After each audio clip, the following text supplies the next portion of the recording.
Bueno, hola, buenas tardes. Es Manuel.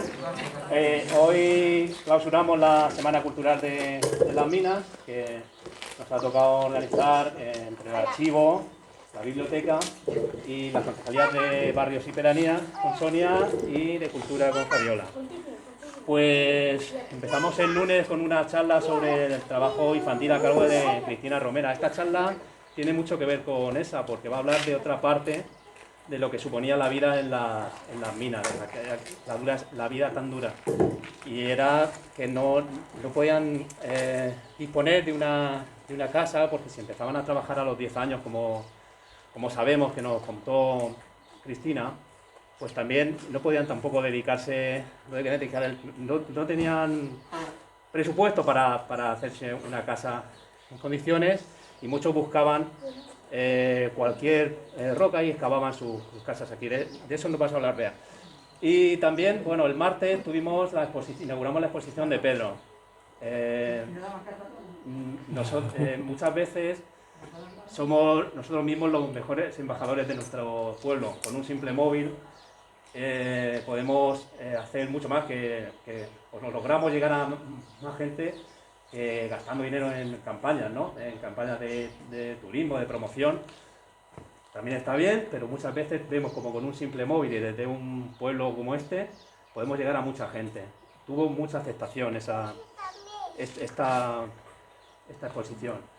Ayer también tuvisteis una charla, no pude asistir, pero una charla de Miguel Jurado, de la Asociación Española contra el Cáncer. Y bueno, ya clausuramos con Beatriz, que nos va a hablar del prologismo, de las casas. de la casa cueva.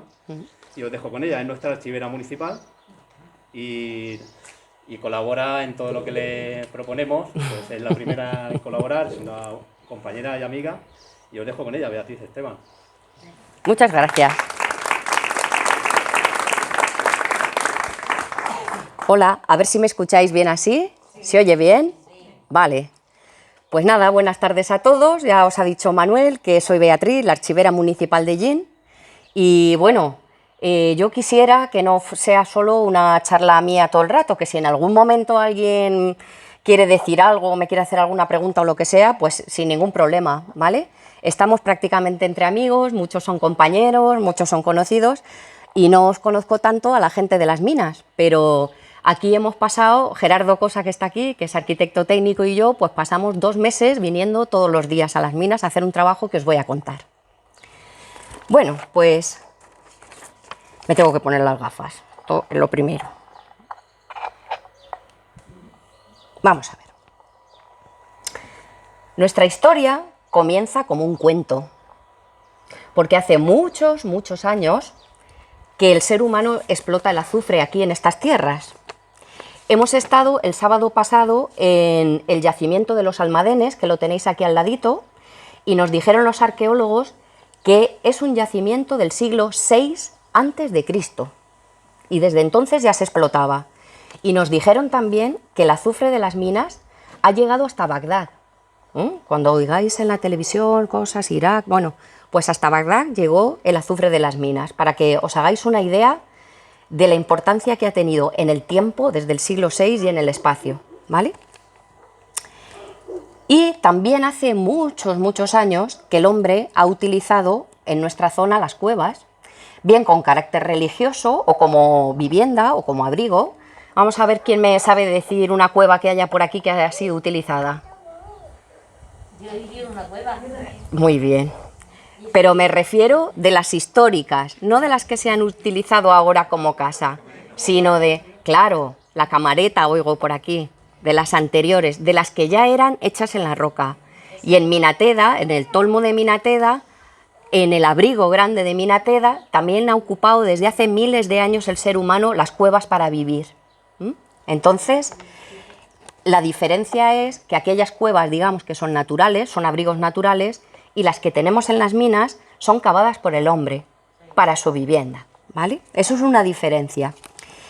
Si hacemos un repaso rápido, pues aparte del abrigo grande de Minateda, esta Cueva Blanca, en el Picotienda hay, la Camareta, el Alborají con Tobarra, cantidad de espacios que son cuevas. Entonces, podemos decir que por eso, cuando hablamos de patrimonio troglodítico, que eso es lo que he puesto yo en la charla, en el nombre de la charla, lo que hace referencia es a esa ocupación antigua de esas cuevas para vivir.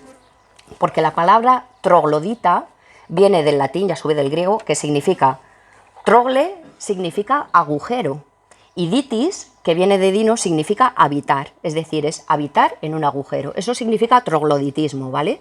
Y aunque parece que la palabra nos suena pues como a despectivo, a decir, eres un troglodita, eres como el hombre de las cavernas, nada más lejos de eso. Se ha aceptado recientemente, en los últimos 20 años, la palabra trogloditismo como algo totalmente positivo y llamativo desde un punto de vista pues, del marketing, del turismo, ¿vale? Y ahora mismo utilizamos este término troglodítico, pues como os digo, no con carácter despectivo para nada, sino que realmente la valoración social de estas viviendas ha cambiado muchísimo, muchísimo. Mira, os voy a enseñar aquí lo que hemos dicho, porque se me ha olvidado ir pasando la presentación, me he liado a cascar y ya no he pasado las imágenes. Esto es el interior de la camareta. Estas son las viviendas que tenemos aquí para explicaros la diferencia entre las naturales y las que son cavadas por el hombre.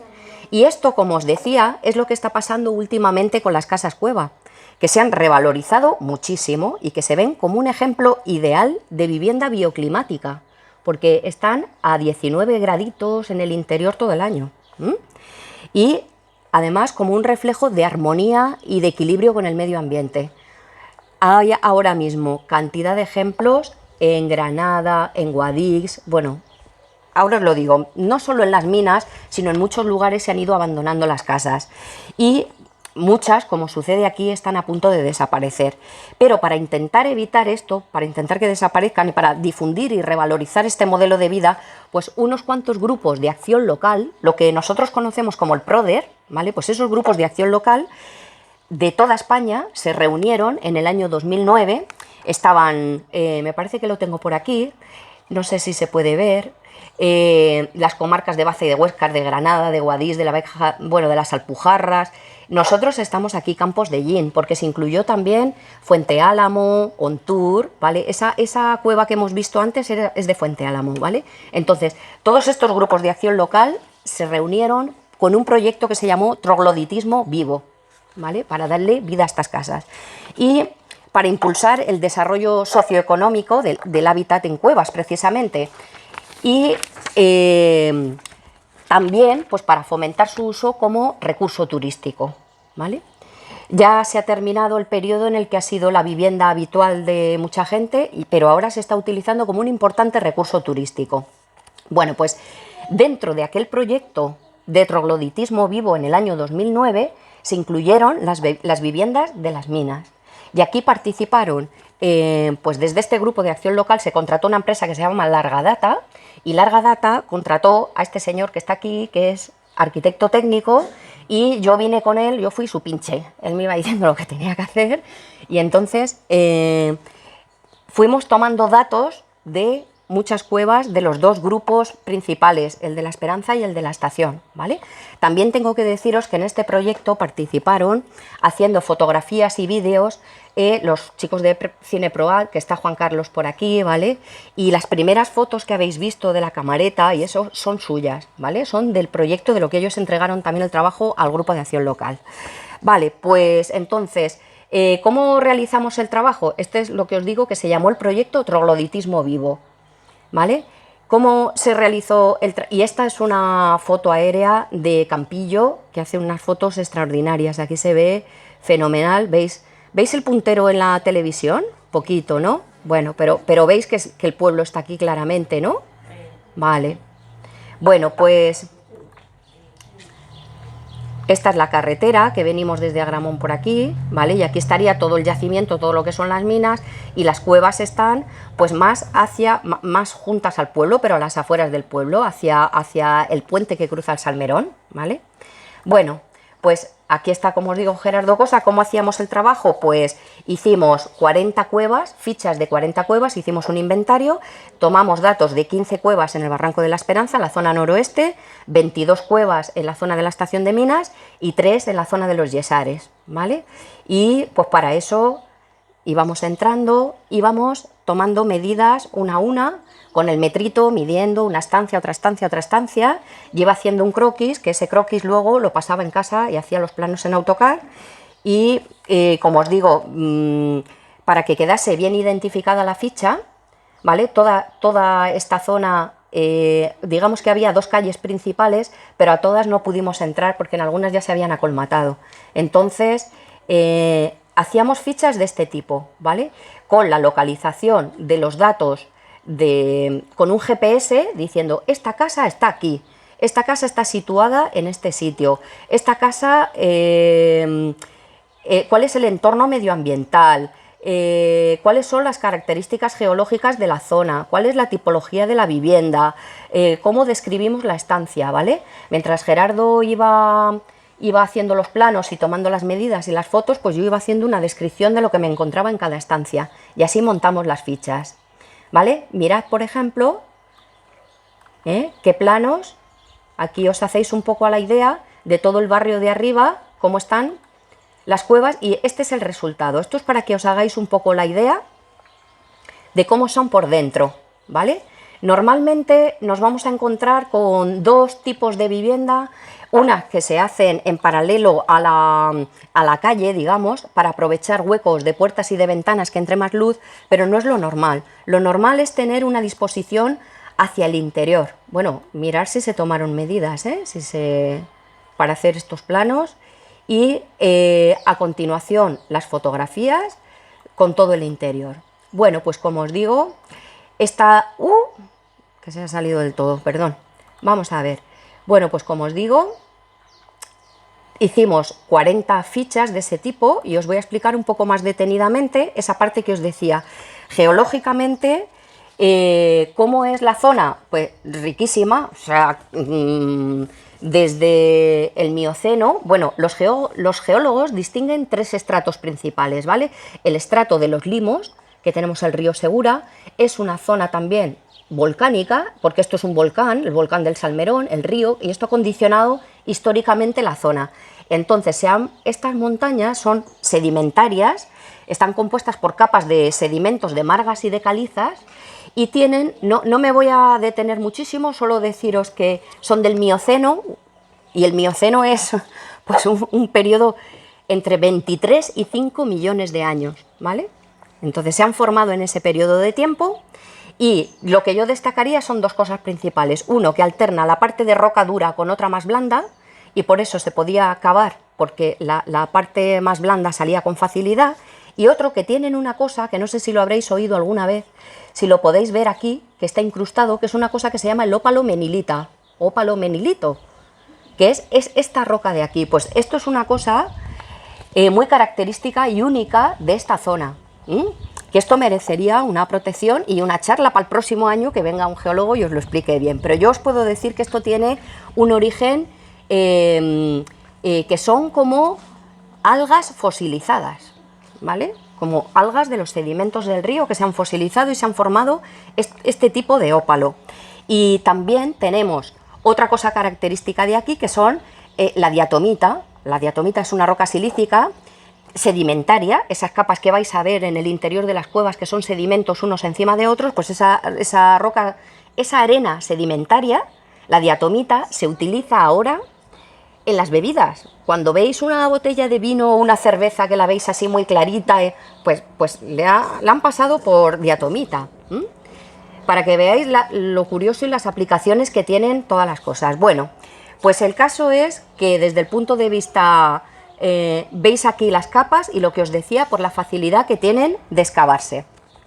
Vale, hablando de las casas, ya decía un señor que ha escrito su tesis doctoral, que se llama Daniel Carmona Zubiri, que escribió este libro que son Las minas de Yin, y él hablaba de los de arriba y de los de abajo, porque decía que ahora aquí donde estamos es la zona de los de arriba, es decir, por donde estaba la gerencia, donde estaban también el cuartel de la Guardia Civil, donde estaba el cura, la maestra, el médico, los cargos, el administrador, el comandante, ¿vale? Entonces ya los de arriba tenían una posición social mejor que los de abajo, del pueblo.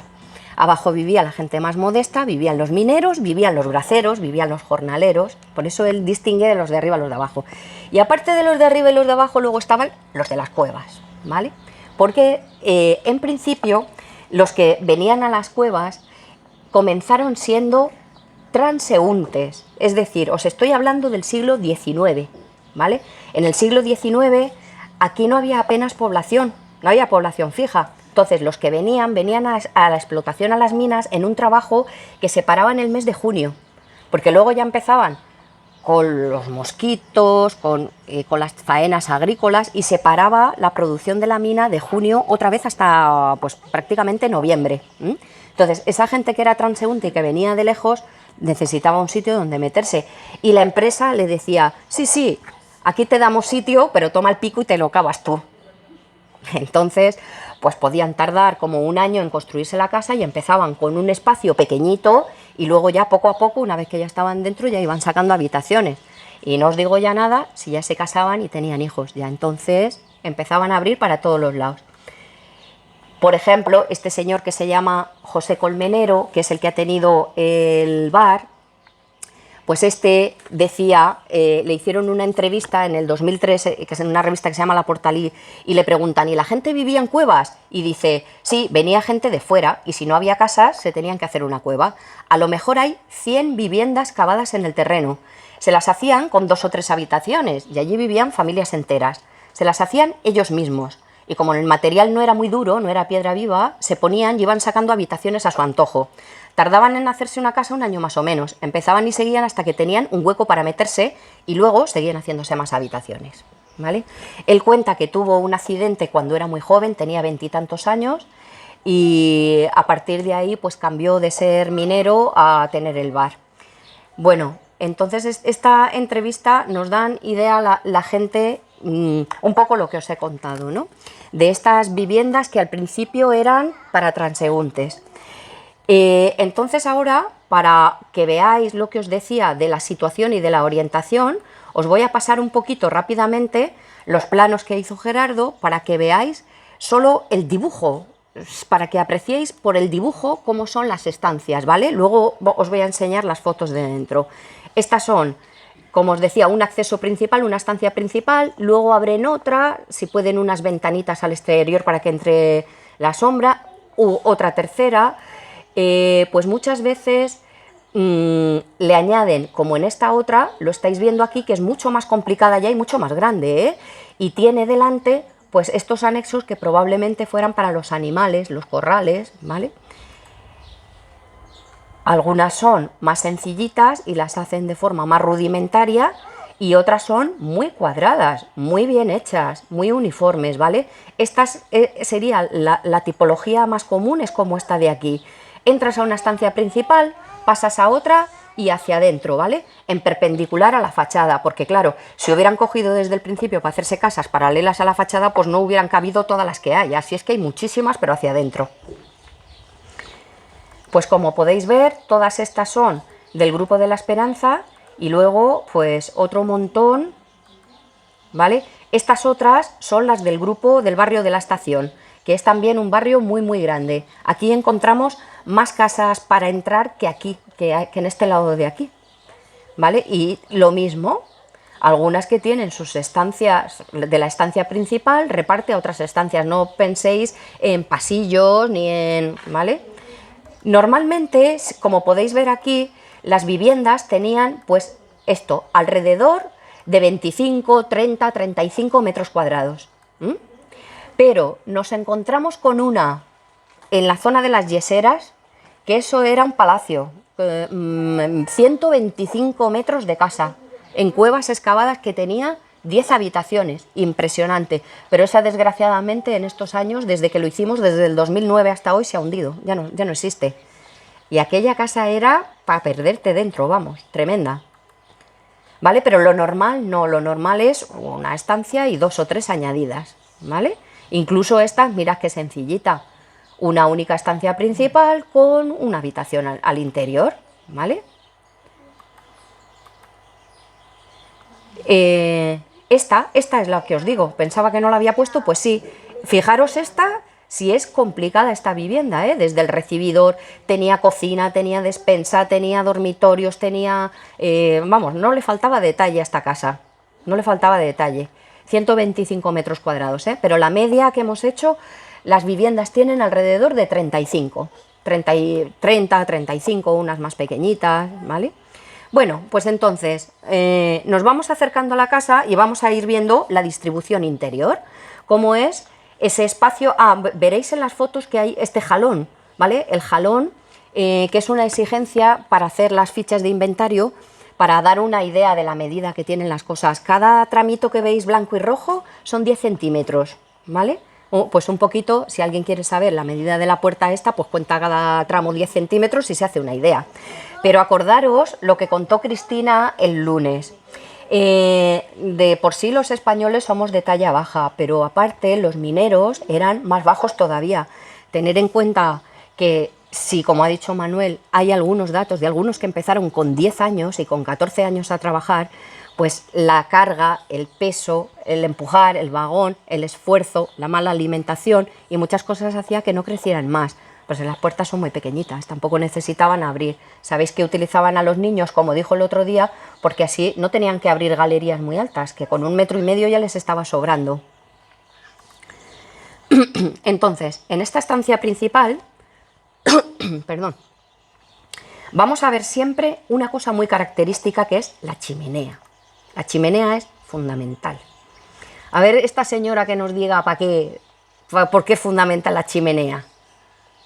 Pues para hacer fuego. Claro. Y hacer de comer. Exactamente. Tú haces de comer en la chimenea, si llega el invierno enciendes un poco, y si llega el marido todo sucio, pues que calientes un poco de agua para que se pueda lavar un poco, si es invierno, ¿no?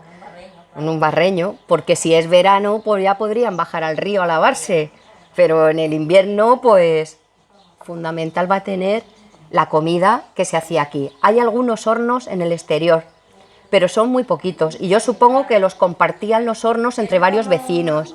Unas hornillas que habían afuera para el verano. Ajá, claro, para no tener que cocinar y echar todo el calor dentro de la casa, claro.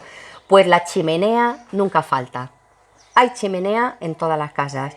Y luego, bueno, por supuesto, pues no tenían agua corriente aquí, pero no estaba muy lejos, porque aquí el río, afortunadamente, y electricidad no había, pero tenían los carburos, de las escorias también. El carburo, me dijeron que el carburo iba con agua, y cuanto más abrías el agua, caía el agua en la pieza y más iluminaba, ¿no? ¿Es así? Carburo y quinqueles de esos de cristal. Eso es, eso es. ¿Más petróleo o más carburo? Más petróleo. La gente de las cuevas eran más... Los que trabajaban en las minas tenían carburo. Sí. Y los que no, que eran esparteros que trabajaban en el campo, Sí, en el monte, sí. tenían quinqueles. Sí. Bueno, pues eso, las dos cosas, muy bien. ¿Cosas más características de estas casitas? Bueno, como os digo, no falta la chimenea en el espacio principal. Tú de la calle entras a este espacio que es donde está la chimenea y es el sitio de reunión social. Supongo que ahí es donde se juntaba la familia para comer, el sitio de estar. Entonces, no faltan los anaqueles, las pequeñas estanterías, ¿vale? Y por supuesto, pues las estanterías se hacen con el material que hay aquí en la zona. Si nos acercamos un poquito a ver, podemos ver estas de aquí, a ver con un poco más de detalle. Pues claro, te bajas al río, coges las cañas, le echas una pella de yeso por encima, apoyas aquí y mira, este hasta tenía un baulito para meter cosas dentro. Entonces, ¿y qué dejabas aquí? Un poco el arroz, las lentejas si tenías, algo de comer, lo que había. Que cabía todo en un armario y ya está, ¿vale? Con todo, con el material de lo que tienes alrededor, porque el yeso aquí también abundaba. La punta abajo las sartenes y las ollas, y arriba la comida y los platos. Muy bien.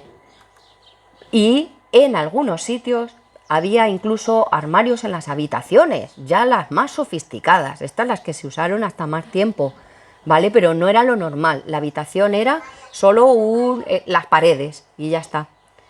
Pero en ese espacio principal sí lo podéis ver, incluso algunos armarios es que tienen el marco de madera, ¿vale? Y de esta estancia principal se accedía al interior de las habitaciones unas veces bajando escalón y otras veces subiendo, que lo podéis ver aquí. Entonces, claro, ¿qué es lo que pasa? Que eso se haría en función de cómo encontraran la piedra, lo que pudieran picar, si era más fácil quitar capa blanda o si habían llegado a capa dura. Entonces, en función de eso, o subían o bajaban para la habitación. Y como veis, el interior de las habitaciones pues es muy sencillo, ¿vale? Siempre procurando buscar un hueco con algo de ventilación. Si no se puede al exterior, pues hacia otras habitaciones que están en los lados. Hay algunas, como veis, que están mucho más pulidas, mucho más trabajadas, digamos, y hay otras que están pues simplemente luego pintadas encima, dadas de cal, encaladas, y ya está sobre la roca. ¿Vale? Las habitaciones las habitaciones que dan al interior, pues siempre vas desde el espacio ese común, desde esa habitación principal hacia los interiores. Uy, vamos a ver, se nos ha pasado aquí. Y otra cosa que procuraban siempre también era buscar con esas puertas de las habitaciones interiores, ir buscando la luz de la puerta principal. Buscar que llegara a entrar un poquito la luz hacia adentro, ¿vale? Como veis, ir buscando el hueco, ir buscando la puerta y buscando el sitio de manera que todavía pudieras ver el exterior desde la parte más profunda de la cueva, si se podía. Con sus escalones de entrada, ¿vale? En algunos casos nos podemos encontrar, he leído algunos que dicen que como muchas cuevas fueron cavadas por mineros, que las hacían de la misma forma que entibaban la mina, pero lo cierto es que hablé con Gerardo y me dice, no hay mucho palo vertical, más bien se ponían los horizontales para sujetar lo que era el techo, pero en vertical no hemos encontrado muchos. Y solían ser de vigas de pino también, como estamos diciendo, que es lo que tenemos por la zona, lo que han podido encontrar por la zona. Esto es lo que os decía de los agujeritos de comunicación de las habitaciones y de los respiraderos, que cuando se concentraba mucho, pues aunque fuera a costa de cargarte un poco aquí de la estantería, pues había que respirar y había que ventilar. Una ventanita de respiración. Y también os digo que no os penséis que no han cuidado la decoración, porque aunque sea una vivienda modesta, aquí se nota que el gusto por decorar el interior de tu casa, aquí podían no haberlo pintado, sin embargo, las casas están encaladas con un toque de azulete, que el azulete, hemos dicho muchas veces, yo pertenezco a un grupo que es una asociación en el casco antiguo de Ellín, y vemos en muchísimas casas que están de azulete, porque tiene además una labor fungicida, ¿vale?, que ahuyenta los mosquitos, y además tiene un poco de no sé cómo deciros, de magia, ¿vale? Tradicionalmente era que el color este ahuyentaba los malos espíritus. En realidad yo creo que viene ese aspecto mágico más bien relacionado en que ahuyenta los mosquitos, es limpio y esto te permite todos los años pegarle una mano y un encalado y lo saneas mucho. A mí me llamó muchísimo la atención porque verdaderamente en estos interiores pasa como, a ver, ¿alguna vez habéis ido a un sitio donde ha nevado y eres la primera persona que pisa la nieve? Pues cuando entrábamos a algunas de estas casas teníamos esa sensación, porque había caído la arena y había caído el polvito al suelo, a la tierra, y no se notaba ni una pisada. Y las paredes no estaban sucias, estaban muy limpias. La sensación que me da cuando veo esta foto me recuerda a eso. Y ponías el pie en la tierra y se veía las gotas de polvo que subían, que era lo que empañaba la cámara al hacer las fotos, pero estaban como si un día se hubieran abandonado, se hubieran limpiado y nadie hubiera vuelto a entrar nunca más. Pero no estaban sucias. Es raro la cueva que se quedó sucia. No, se quedaron muy limpitas, muy recogidas y como recién pintadas muchas. O sea, es que no daba sensación de abandono, sino es porque se han hundido. O sea, porque por la propia roca, ¿no? Por no estar claro. Bueno, y como os decía, la decoración las podían haber dejado sin pintar o pintado en azul solo, pero no, además tienen su zócalo en colores. Y la que hemos visto antes, además, entre el zócalo y lo otro, su rayita. Y además algunas, fijaros aquí abajo, que incluso le han dado con la esponjita al zócalo. Yo aquí veo una mano femenina. Yo creo que esto hay una mujer por aquí que cuando pinta le da el toquecito de la decoración final. Bueno, las cosas que os decía de la madera de pino para sujetar. Ah, esto es una cosa muy importante, las puntas clavadas en las paredes, porque aquí desde la gorra, la cachulera, la poca ropa que hubiera, porque como nos decía Cristina, lo que utilizaban los hombres en la mina eran los calzones y nada más, pero lo poco que hubiera había que colgarlo de la punta. Este era el perchero y el armario y era todo. Entonces hay puntas clavadas por las paredes, ¿vale? Bueno, pues aparte del interior, que ya hemos dicho, se repite el esquema en todos. A partir de esa habitación principal donde está la chimenea, se van excavando habitaciones y yo creo que conforme van teniendo más hijos, el que puede va cavando más. Pero aparte se ven que hay pesebres para animales y pues hay comederos, hay bebederos. Y después esto que nos encontramos es que ya en muchas cuevas, yo creo que después de abandonarse, de salir las personas, pues las utilizarían para corral, meterían ovejas o lo que sea, porque el caso es que están horadadas y comunicadas unas a otras. Y yo creo que si hubieran sido para vivienda, hubieran hecho la puertecita más como estaban antes, más con más detalle, más cuadradita. Entonces, bueno, no sé realmente por qué se hicieron los túneles, pero el caso es que toda la parte de las viviendas de arriba está comunicada con estos túneles. Mirad en el plano este, ¿vale? Fijaros aquí, de casa a casa, estas líneas que se marcan por aquí y por aquí, son esos túneles que acabáis de ver las fotos. Todo esto está ya comunicado. Es decir, que si se tratara como una única vivienda, aquí había también más de 120 metros cuadrados. Esas cuevas la usaron para sembrar champiñón cuando la abandonaron. ¡Ah! ¿Era para eso? Fíjate, no sabía por qué. Digo, ¿aquí alguien ha hecho esto después? Hace unos años estuvieron sembrando champiñón. Vaya. Sí. Es porque eso también lo hacen en Alcalá del Júcar. En aquella zona también ponían champiñón dentro de las cuevas. Vaya, pues yo tenía la incógnita, digo, es que no sé si habrán metido ganado, es que no sé si las habrán unido. Cavaron para eso. Ya ves, pues bueno, mira, ha sido fábrica de champiñón también, y yo no lo sabía, mira. Y esto que no lo he dicho, pues claro, antes de entrar a casa, si tienes un banquito aquí con tus cántaros y tu botijo y el agua, ¿no? La cantarera, pues esto ha estado aquí. Se hacía el huequito y todo para ponerlo y ha quedado el cacho de cántaro y todo, ¿vale? Las vistas inmejorables desde aquí, ¿eh? Bueno, todo lo que se hizo afuera, pues lo que os he dicho, ya para los animales, para el burro, bueno, por supuesto, tendría que haber letrinas, aunque fueran compartidas para varias casas, en algún sitio tenía que estar el cuarto de baño y no estaban dentro, entonces se haría una letrina y ahí supongo que con paja y con cubos y con agua y... No. Íbamos al campo, bien retirado. Pero aquí entre las casas hay 3 letrinas, que se sabe que son letrinas, que me lo han dicho los arqueólogos. En las cuevas no había. No, ¿en estas no? No. Bueno, pues dicho por el arqueólogo, que dicen que son letrinas y que probablemente se compartieran para varios. A ver, igual no era letrina y ahí metieron cochinos y metieron burros. Puede ser. Vamos a ver. Eran cochinos y burros porque mi padre tenía un burro y lo metía en un sitio de eso. Sí. Pero ahí... Para hacer sus necesidades la gente se iba lejos porque... Arriba al monte del todo. Sí. Bueno, pues muy bien. Cosas que vamos aprendiendo. Ay, En un orinal o en un cubo y luego exactamente. A un pozo, ¿o dónde lo tirabais? A un pozo. un agujero y se iba enterrando. En el agujero. Todo arriba, todo se llevaba para arriba. Vale, o sea que si cavan por ahí va a haber más que azufre, ¿no? Vale. Bueno, pues como veis, la parte externa, como serían de cañizos, pues esto es lo primero que se ha ido cayendo, los tejados estos de toda la parte delantera. Bueno, y aquí nuestra perra, que vino a la excursión también.